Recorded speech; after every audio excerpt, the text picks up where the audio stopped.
Now, the President of Tanzania, John Magufuli, has died. He was 61. The Vice President has said Mr. Magufuli was being treated in hospital in Dar es Salaam and succumbed to complications related to a heart condition. The BBC's Salaam reports. When John Magufuli rose to power on his 56th birthday in October 2015, he seemed to be the leader Tanzania needed and wanted. Efficient and incorruptible. His first action was to purge thousands of so-called ghost workers. Officials that were considered corrupt were fired publicly, sometimes on live television. His style was applauded by many inside and outside the country. The international community even hoped his influence would radiate in the region and help neighboring countries with governance issues.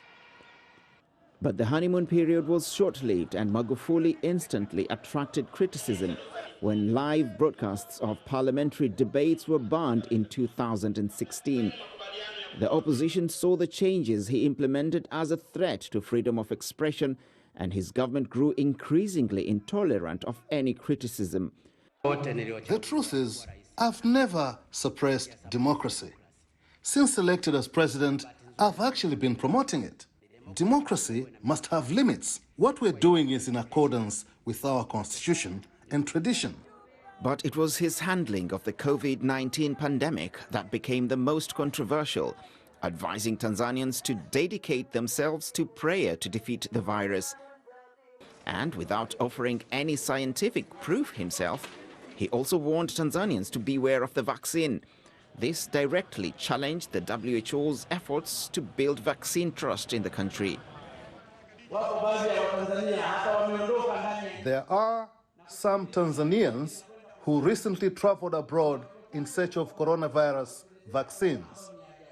These people brought the virus into our country when they returned. Let us stand firm. This vaccine is not good at all.